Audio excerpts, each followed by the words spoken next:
My uncle almost walked out of a Seattle courtroom with my military pension, my combat disability benefits, and every dollar the Army had set aside for the rest of my life.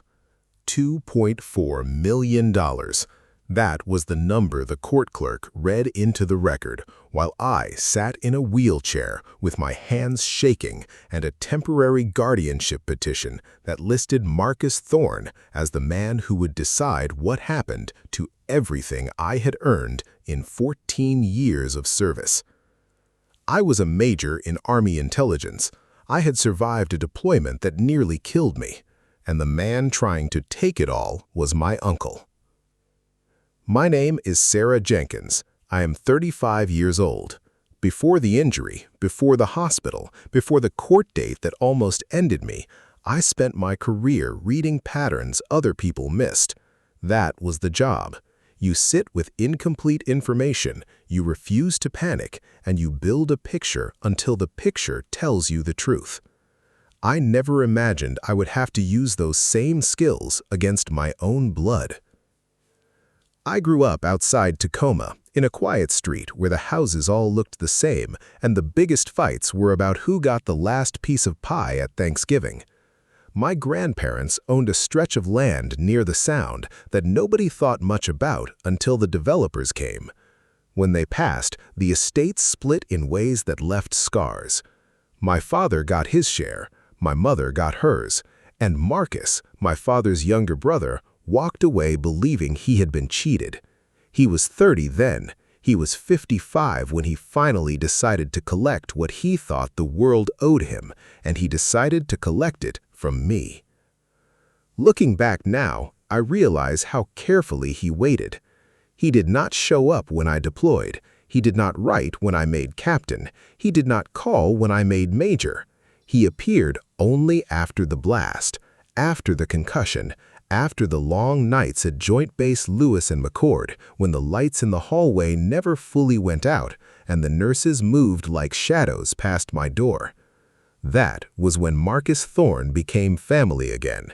That was when he started bringing flowers and speaking softly and telling the doctors he was the only relative available to help. I had no idea how much paperwork a person can sign when they are half-conscious and still tasting metal in their mouth. The doctors said I needed long-term recovery, physical therapy for the leg, cognitive work for the headaches and the memory gaps. They used the phrase, temporary diminished capacity, and those 3 words became a door. Marcus walked through it with a smile and a folder of forms. Temporary guardian, emergency contact, power of attorney for medical decisions. Then, quietly, applications that reached into my thrift savings plan, my survivor benefit elections, and the disability compensation the Department of Veterans Affairs was still calculating. He told the staff he was protecting me. He told my father he was stepping up. He told me nothing at all. I remember thinking the worst part of recovery was the boredom. I was wrong. The trigger came on a Thursday morning in Seattle, in a courthouse that smelled like old carpet and cold coffee. I was there because a caseworker from the VA hospital had flagged irregularities in my benefit file. A hearing had been scheduled regarding the guardianship of my financial affairs during continued treatment. I thought it was routine. I thought I would sit, answer a few questions, and go back to physical therapy. Instead, the judge opened a petition I had never seen. Marcus had filed for expanded authority. He wanted control of my pension distributions. He wanted the right to redirect my VA disability payments. He wanted, in language dressed up as care, the legal power to change beneficiaries on every account connected to my service. $2.4 million. That was the lifetime value the court used when it described what hung in the balance. Not a house, not a car.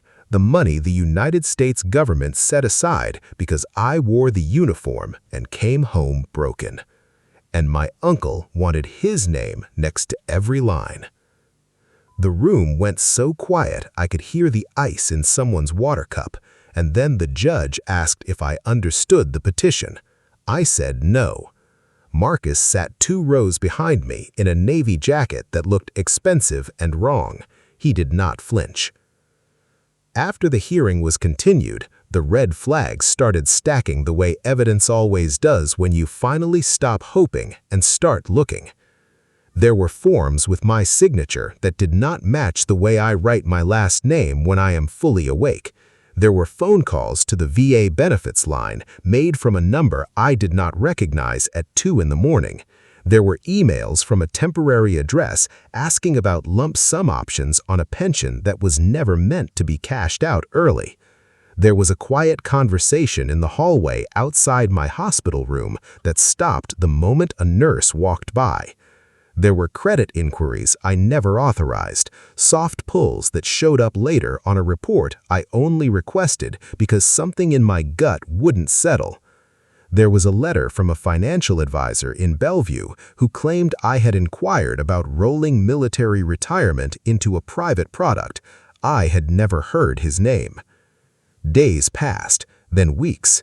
Each new detail felt small on its own. Together, they formed a pattern I'd seen in intelligence work 100 times. The pattern of a man who believed the target would never be sharp enough to notice. I remember the first confrontation clearly. It was in the parking garage under the medical center. Marcus had come to drive me to a follow-up appointment. He opened the passenger door like a gentleman and talked about traffic on I-5. I asked him, calmly, why a benefits form bearing my signature listed him as a contingent beneficiary on a life insurance policy connected to my service. He laughed. He said I was confused. He said the doctors had warned the family about memory issues. He said I should be grateful someone was handling the hard parts while I healed. Then he put his hand on my shoulder and told me to not make a scene. Soldiers are trained to not make a scene. We are also trained to remember the exact words a person uses when they think they're winning. So I did what any soldier does when the mission changes. I stopped reacting and started collecting. That was when I called David Reyes. David and I served in the same intelligence unit for 3 years. He left active duty 2 years before I did and took a position with the Department of Veterans Affairs working cases involving benefit fraud and fiduciary abuse. When I told him what I was seeing, he did not offer comfort. He offered a checklist: bank records, VA correspondence, guardianship filings, signature samples from before the injury and after, phone logs, visitor logs from the hospital. He said the first rule in these cases is simple. People who steal from wounded veterans almost always leave a paper trail because they assume the veteran will never have the strength to follow it. I hired a forensic accountant in Seattle who had handled military benefit cases before. Her name was Helen Cho, and she did not waste time on sympathy. She asked for every document I could get and every authorization I could still sign under my own power. Within 10 days, she found the first transfer attempt. Marcus had tried to move a portion of my thrift savings plan into an account he controlled jointly under the temporary guardianship. The transfer had been flagged and held. He had also submitted a request to change the direct deposit routing for my disability compensation. That request was sitting in a review queue. If the court had granted him expanded authority that Thursday, both would have cleared. There were more. There were old land records from my grandparents' estate that Marcus had pulled through a title company 3 months after my injury, as if he were still fighting a war that ended decades ago. There were text messages recovered from a family group chat he had rejoined, messages where he described me as unstable and suggested the family needed to protect the money from my poor judgment. There were voicemails to a cousin in Oregon in which he said almost casually that combat had left me soft in the head and that someone had to be practical. Practical. That was his word for theft. Looking back now, I realize the most dangerous thing about Marcus was not greed, it was patience. He had carried a grudge about that land for 25 years. When the blast took pieces of my memory and my mobility, he saw an opening he had been rehearsing his entire adult life. I kept a notebook the way I used to keep field notes: date, document, source, inconsistency. The handwriting in the early pages is uneven because my hands still shook. By page 40, the lines are straight. Discipline is a muscle. Even damaged, it remembers how to work. The decisive evidence did not come from a bank. It came from a nurse named Amira Hassan. Amira had worked the night shift on my ward for 6 months. She was quiet, precise, and had a habit of writing everything down because the hospital required it. One evening, after the continued hearing made local news in a small veterans advocacy newsletter, she contacted the patient advocate office and asked to speak with me. She said she had watched Marcus visit me during a period when I was heavily medicated. She said she had walked into the room and found him holding a pen in my hand, guiding my fingers across a signature line while I drifted in and out. She said when she asked what he was doing, he told her it was a consent form for physical therapy. She said the form was the wrong color for therapy consents. She said she wrote an incident note that night and was later told by a supervisor that the family had complained and the note would be handled internally. Handled in hospital language often means buried. Amira still had a copy. Nurses who care about wounded soldiers sometimes keep copies when their instincts scream. That note became the first piece of evidence that was not just financial, it was human. It described force. It described timing. It described a man who needed a signature more than he needed my recovery. Then came the recording. Marcus drank. Not always, but enough that family stories mentioned it the way people mention weather. After the first confrontation in the parking garage, he went to a bar near Pike Place with a cousin who still thought he was a concerned uncle. The cousin later would say he felt sick about what he heard. Marcus talked about the land. He talked about my father. He talked about how the army had made me arrogant and how a woman with medals still could not manage money. Then he said the line that ended him. He said once the court made the guardianship permanent, he could restructure the benefits, pay himself a management fee, and finally get back what the family had stolen when the grandparents died. He said it like a plan. He said it like justice. The cousin recorded 41 seconds on a phone held under the table because something in Marcus's voice had stopped sounding like care and started sounding like a confession. 41 seconds. I listened to that recording in Helen Cho's office with the rain hitting the windows on 3rd Avenue. My hands were steady. My pulse was not. David Reyes sat across from me and said, without drama, that we now had intent, method, and a witness timeline. He said the VA Office of Inspector General would want everything. He said so would the county prosecutor. That was when I called the attorney who would stand with me at the next hearing. Her name was Grace Morrow, and she specialized in fiduciary abuse cases involving veterans. She reviewed the file for 6 hours, then looked at me over her glasses and said the most military thing a civilian has ever said to me. She said we were going to build this clean, document by document, and we were not going to miss. The formal confrontation was not cinematic. It was a courtroom again. Same building, same cold coffee smell, different stakes. This time I walked in with a cane instead of a wheelchair. This time my file was 3 inches thick. This time Amira Hassan sat in the back row in her scrubs because she had swapped a shift to be there. This time David Reyes sat with a representative from the VA. This time the recording was entered through proper channels, authenticated and waiting. Marcus arrived with a different jacket and the same smile. He brought a lawyer who talked about family duty and medical complexity and the burden of caring for a wounded relative. He talked about my memory gaps. He talked about how confusing benefits can be. He talked until Grace stood up and began placing documents on the table, one by one, like she was laying out a map of a battlefield. There were the signature comparisons. There were the transfer attempts. There were the beneficiary change requests. There was Amira's incident note. There was the recording. There was the old land grudge documented in emails Marcus never thought anyone would subpoena. There was a pattern so clear that even the judge stopped taking notes and simply watched. I will not pretend I felt triumph in that moment.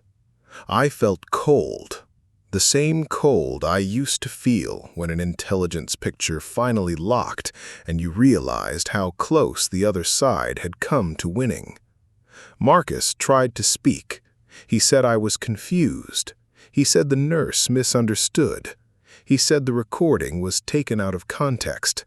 He said families fight, and that does not make a man a criminal. Then Grace played the 41 seconds again. Context, it turned out, was the problem. In context, he sounded exactly like what he was. The expanded guardianship petition was denied. The temporary authority he already held was revoked. The court referred the matter for criminal investigation. Within months, charges followed: fraud, attempted theft, abuse of a vulnerable adult under Washington law.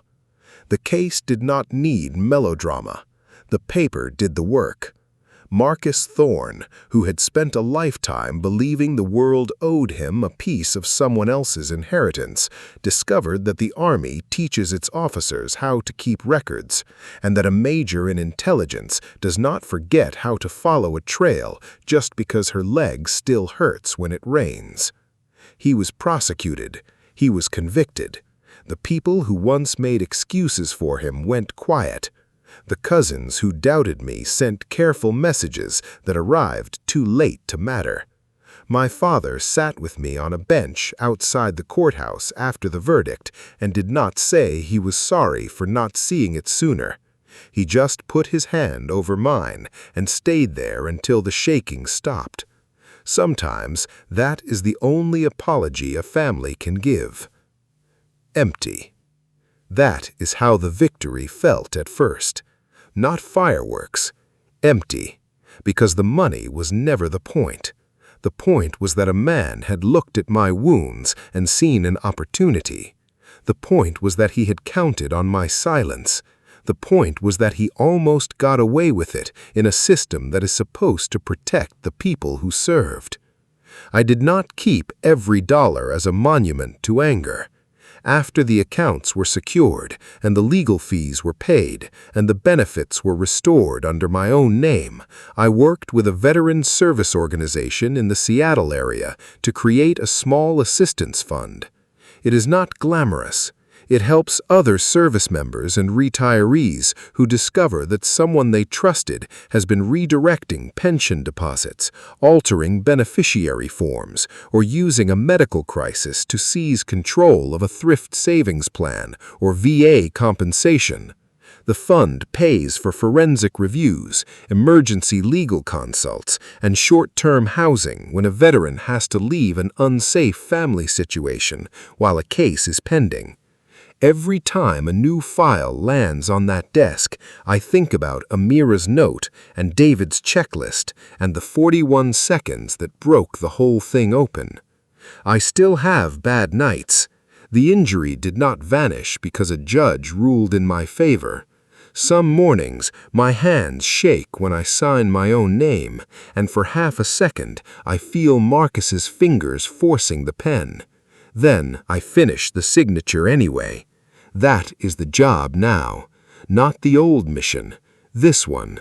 Stay awake, stay documented, stay unwilling to let another wounded soldier sit alone in a courtroom while someone smiles and calls theft care.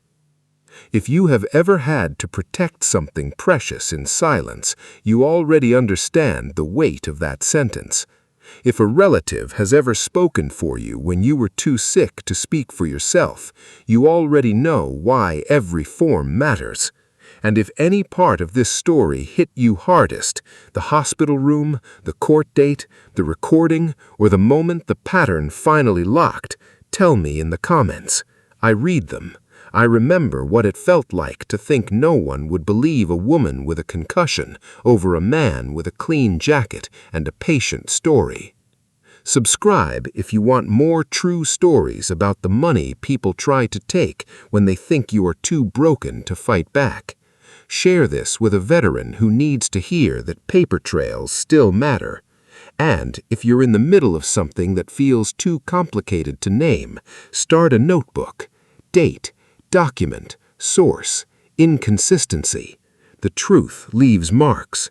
Your job is to keep them.